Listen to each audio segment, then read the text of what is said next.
Jonathan Spears, how are you today? Amazing. Good to hear it, man. This is a long time coming.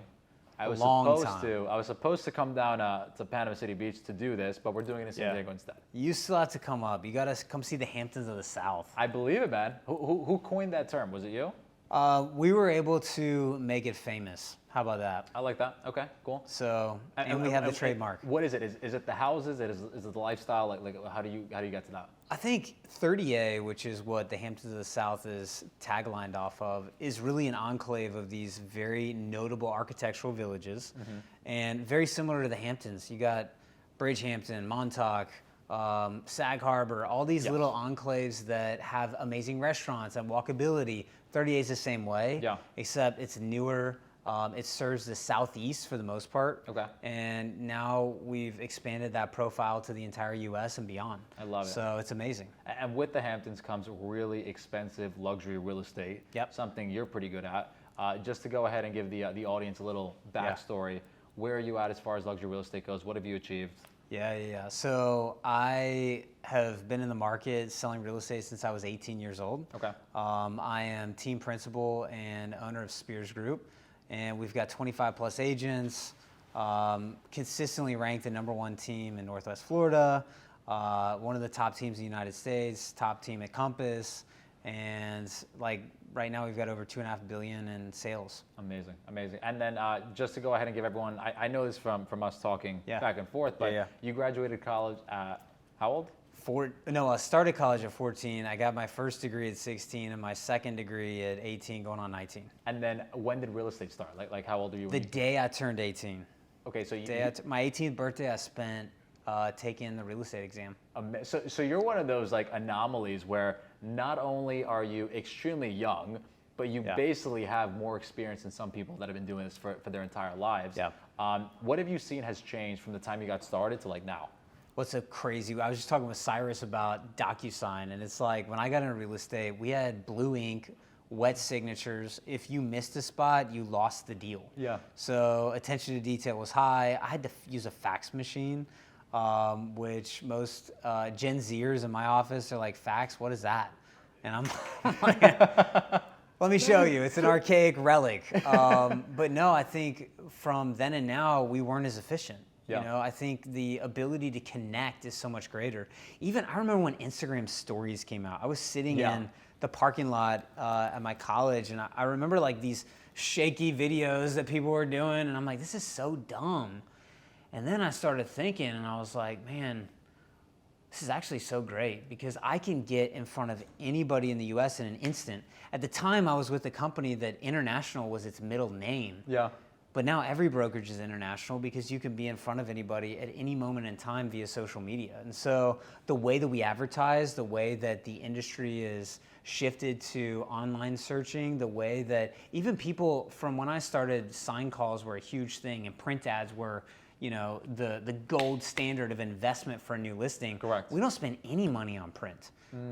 So fast forward, I've been in the business 16 years.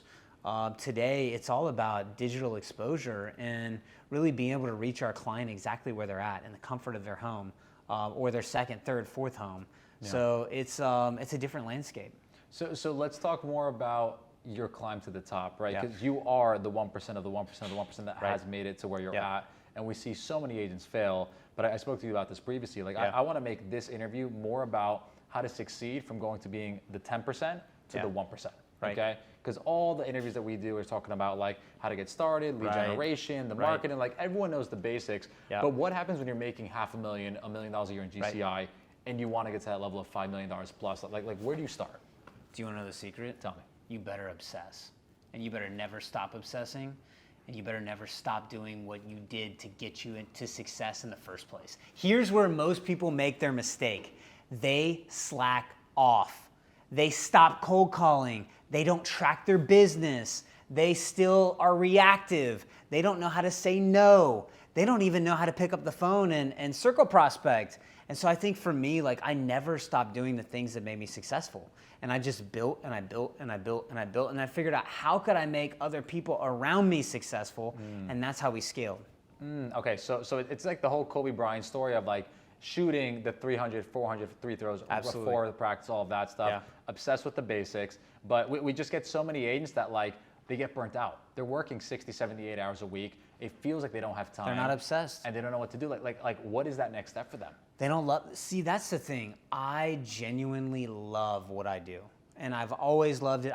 What I love most is the relationships. And so I think if you're an agent, you have to figure out how to grasp onto the things that I love. In fact, I had somebody the other day tell me, I've never seen somebody be able to talk about things that they don't like as well as you. And I was like, what are you talking about? Like, what do you mean? And they're like, well, you'll just walk into any house and you just like everything. And they're like, I'm sure you don't love everything about the house. And I go, you know what I end up loving about every house that I see is I can see a piece of the owner in that house. And that relationship, that connection with the owner, that's what resonates most with me. And then I'm able to articulate it at another level. Okay. So the passion's real. And so if you're trying to go from, making $1 million a year in GCI to doing 100+ million. And I can tell you, when I was 22 years old, my goal was to be the first agent in my market to sell $100 million. And I did that at the age of 22. And the way that I did it is, one, I tried to focus on raising my average sales price. So let's just say you've got an incredible business model and you're cranking out 50 deals a year at an average sales price of $1 million. Correct. Which is where I was at the time. 21 going on 22, and these numbers may sound young to everybody, but I had been in the business for almost half a decade at that time frame. And I was hungry. I wanted more. And the other thing that I realized at the time frame was I couldn't just throw time at everything. Every call that came in, every person that wanted a listing appointment, some of them, maybe they were $500,000 listings. I had to prioritize what market was I going to be a specialist in. Correct. And so I started focusing on the upper end. I filtered my hot sheet from top to bottom. I really understood the who's and the whys of the largest transactions in the business. And then I specifically spent time targeting that client. And I would equivalent it to this. When you go to shoot an arrow, a lot of times, or every time, you're pulling that thing backwards before you let it rip. And so I had to go backwards, right? I'm doing 50+ million a year. I'm crushing it. I'm making 7 figures as a very young kid at the time. But I was like, you know what? If I want more, I have to double down. I have to figure out how do I either reinvent myself or retarget the market. And by doing that, I slowly but surely would take the same strategy that I was farming the $1 million segment of the market, and I'd farm the $3 million segment, and then I'd farm the $5 million segment, and then eventually the $10+ million segment. And so it was that same thing and that same approach that made me successful in the beginning that I was able to replicate as I moved up sort of the growth of the market. So step one, increase your price point. And we get a lot of people getting this block saying, you know what, I'm amazing at selling $1 million, $2 million homes, but now when it comes to $5 million, $10 million, $15 million plus, there's this confidence issue. They get shaken up, they're intimidated. How did you get over that? I understood the who's in the market, and then the why are they transacting? Every single person you meet, they put their pants on just about the same way.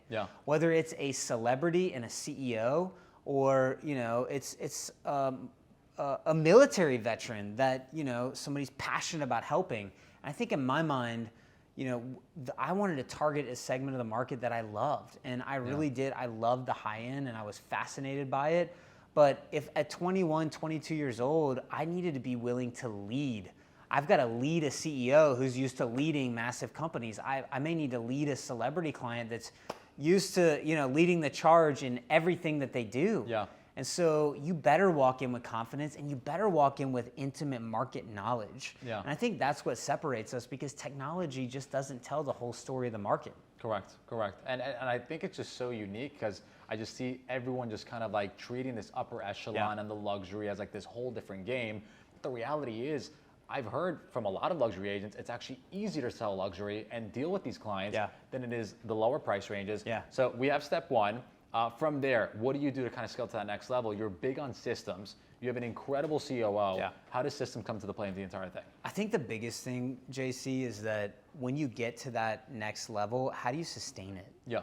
And systems and processes are the most valuable thing in this world. What sets a Walmart apart, which is one of the biggest success stories in American history, from a mom and pop grocery store? Why did that business model overtake what I would perceive to be something maybe more attractive. Like, I love mom and pop grocery stores. I get to find things in there that I don't find everywhere else. Yeah. But their repeatable systems, processes, and organization is what allowed them to scale to one of the biggest companies in the world, one of the most profitable companies the world's ever seen. Correct. And I think for us as real estate agents, sometimes we're afraid to look outside of our industry for inspiration. Yeah. I want to go look to the $1 million listings of the world, or to the Ryan Serhants of the world, and try to get inspiration. No, try to look outside your industry. Correct. Figure out what really drives you, and if whether it's technology. Like, I consume so much from a tech standpoint, but I also consume business information across the board. And I got some of the best advice during college. I had a professor that said, Jonathan, you should pick up a Wall Street Journal every single day and read it cover to cover. And at first I was like, man, why? Like, what do I care about what's going on in India? How is that going to affect me? What do I care about what's happening in China? And then as I started having more and more conversations, more and more exposure with people, my ability to become relatable was also my ability to articulate current events, was able to articulate different business models, or articulate things that are happening in other industries. And then I started to interact with titans of those industries. And when they knew that I was aware of current events, man, it sparked conversation. And so I think the aspect of gaining knowledge, but also staying current with it, is the way we create value with our clients. I love it. Okay, so I want to do this like kind of like a master class. So we have increase your price point. Yeah. We have build out systems. With systems comes hiring the right staff, which we'll get into. But it's consuming the right information. We interviewed recently the #1 team in Miami Beach, and what they told me is they set up a system to basically get every single listing, withdrawn, cancellation, expired. Yeah. It was sent to them at their desk every Monday morning to their email, and that's all they would consume. Yep. And when you do that long enough, you understand the market at a very high level. Yeah. You're an expert, technically a surgeon, when it comes to real estate on a hyper-local level, and it allows you to stand out. And I think current events and all that stuff matters. So let's talk more about your staff, because you've built out a team. Yeah. You guys are selling hundreds of millions of dollars per year. Yep. But from my understanding, like, you focus on what you do best, and you outsource all the rest. Right. How do you start outsourcing? How did that go out? Yeah, I think the biggest thing, and let's go back to the beginning. I started as a single agent, and dude, I am like every other real estate agent on the planet. I want to micromanage it all. I want to have nobody's better than me at everything, down to putting a sign in the ground. At least that's what I believed. And so I had to figure out, what are the dollar productive activities that I'm great at, and what are the things that I can relinquish control with? And I think the very first thing was bringing on an assistant, right? Yeah. Like, somebody who's your right hand. I remember very distinctly, the second I made the choice to hire my first assistant, it was 2016, early 2016. I've been in the business 6 years. Yeah. So I was working solo, doing tens and tens of millions of dollars a year in business, all by myself. I was writing the contract. I was taking signs in the air. I was doing everything. There was no process for anything. Correct. It was all Jonathan.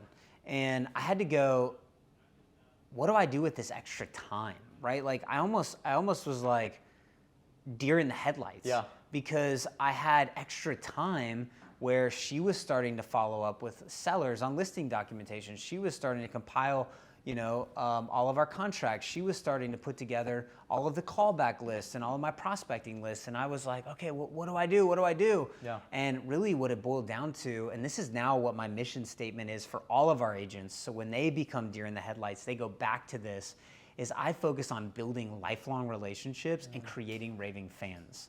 And so my most dollar productive self is literally sitting, if you come to 30A, you're gonna see me sitting probably somewhere on 30A in my car, cranking out phone calls, setting appointments, getting in front of people, because that's how my business grows, and that's also where I'm most effective. And anything else that's in the background or in the peripheral, I've been able to hire out. And I started with one assistant, and now we've got multiple staff members that handle those things. Yeah. And it's amazing because I'm able to empower people who are much better and trust them. Correct. My social media is a great example. It's like we've got a full-time marketing manager that handles it. And your image is something that I think a lot of us want to just protect it with all means. But I've loved the collaboration, and what I've learned is that scaling through other people is so much greater than scaling just through yourself. Yeah, and I just want to get this message out to the world, right? I feel like I was sent here to deliver this message that systems is what's holding you back. 100%. Not that you have too many systems, that you lack systems. So, but boil that down. What does that mean? A system's holding you back? Because when I think system,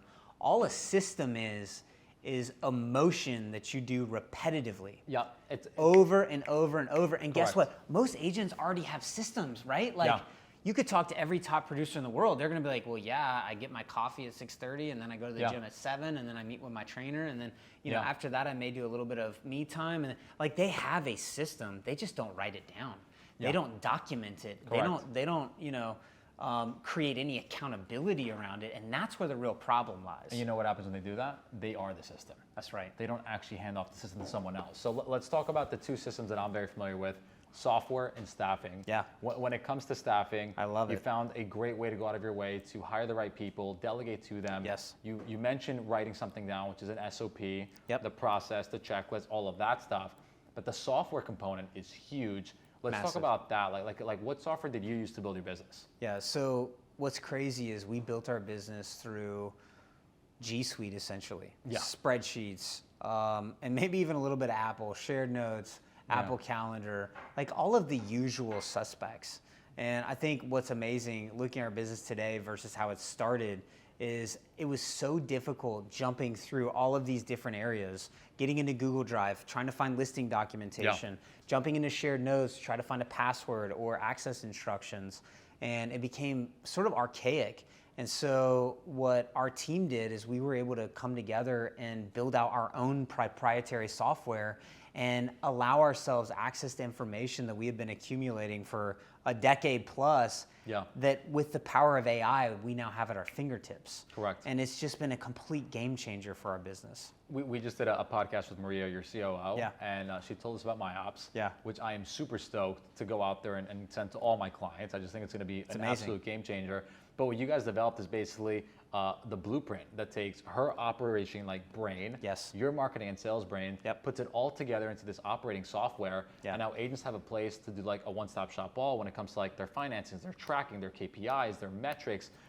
It's just like going to change the game. Tell us more about that. Like what are the features? When does that come out? That's What's amazing is MyOps in beta now with our team, and it'll be out this year. And I'm so excited because what it does is it allows me to express all of, like, people always say, Jonathan, how'd you do it? Like, what's your secret sauce? And you said SOPs earlier, that's standards of process. To be able to take my standards of process and share it with the world is almost like, and Maria and I joke, it's like showing our baby, right? Like it's what we've built a multi-billion-dollar company off of. It really is the recipe. And to be able to take a technology like artificial intelligence and inject that into our standards of process, it's like putting it on steroids. And we knew we had to share it. Our mindset's definitely more of abundance. And our goal was really to build out a tech stack that people didn't need 4 or 5 different programs. They just needed one. Correct. And so a couple of the features that are my favorite is just having access to information on the go. So before, I would just call up my assistant and be like, hey, I'm about to go show 123 A Street. How do I get in? What's the lockbox code again? What are the access instructions? Now, we've pretty much created an assistant in your pocket. And the reason we called it MyOps, which our AI is called Maria. And when you listen to that podcast with Maria, you're going to think of her every time you use it. Correct. Because she was my go-to. Maria, can you help me with this? Maria, can you help me with that? Now I just get to ask Maria, the AI. Because all of our information is stored in one spot. And so having access to that instantly is huge. Also, as a team lead, being able to look at the financial lens of your business and understand, you know, like if, for example, an agent calls you and they're like, hey, I need a new split. And you're like, well, you know, how much have you produced? What have you done? And they're, you know, they're deer in the headlights. I don't know. The software tracks everything. The software has everything at basically the drop of a hat. And so I can look up, hey, how much did JC produce this year? You know, what is he on track for in terms of his goals? How much more does he need to sell to get to the next tier level of his split, depending on how you set up your business? Correct. The AI tracks everything. And for us, having that tool is not only a game changer, but if you're recruiting, you go out and you show this tech stack to a potential recruit, nobody else is going to be tracking their business that way. If you're trying to do a listing appointment, I run all my listing appointments off MyOps, and I'm able to show them how I've professionalized my company. I'm like, I dare you to go out and find another agent in the market that runs their operations like this. And it's just, it's a game changer, and we're excited to release it to the industry. And it's cool because nothing like it exists. Like we just had another founder on the podcast earlier today. He's doing maybe $7-8 million a year in annual recurring revenue. And he's super young. He's 28 years old. He built the company from the ground up. Amazing. And we were just talking SaaS, marketing, the whole 9 yards. But in the SaaS world, it's common. You have a CRM like HubSpot. For sure. You go out of your way to get your project management system like Asana or ClickUp, whatever it may be. In real estate, you have nothing. You have your Google Drive, you have your G Suite, your Excel sheets, figure it out. So I think you guys come into the market with something that's very team leader specific and could solve that pain point. You guys are going to become like the go-to operating system for the top 1% of agents. So no, we see it. The other thing I'm excited about is the community that it can be built around. A players love other A players. B's and C's, MyOps are not for you. Correct. If you're a B and you want to get to an A, it's 100% for you. The problem is that most people don't understand the roadmap to go from the 10% to the 1%. And I think that's what MyOps is able to accomplish, and it's also what we're able to inject into it. Not only that, but I'm a big fan of like, you've already done it. Why go out there and try to figure it out on yourself? Just why not model your success? 100%. And the MyOps brain, like I said, already has that in there. If I can do it as a 21-year-old kid, anybody can. And I was just doing a podcast with Cyrus, and that's what we were talking about is like, man, this isn't some unattainable business. It's not impossible for you to become a millionaire in this business. It's all possible, but you've got to be willing to put in the work, the time, and the effort. I love it, man. How can people find you? At Jonathan M. Spears on Instagram, or at MyOps, at MyOps AI, and go and sign up for MyOps.ai. It goes directly to me, it goes directly to Maria, and we're excited to connect with each and every person that gets on our platform. Amazing. As always, if you guys need any help when it comes to executive assistant staffing, check out Gold Bar Staffing. Jonathan's a client of ours as well. Absolutely. But yeah, man, I'd love to go ahead and do a round 2 of this once MyOps has the success it's going to take into. Can't wait. And I can't wait to use it myself, man. Thanks for being on. Thanks, brother.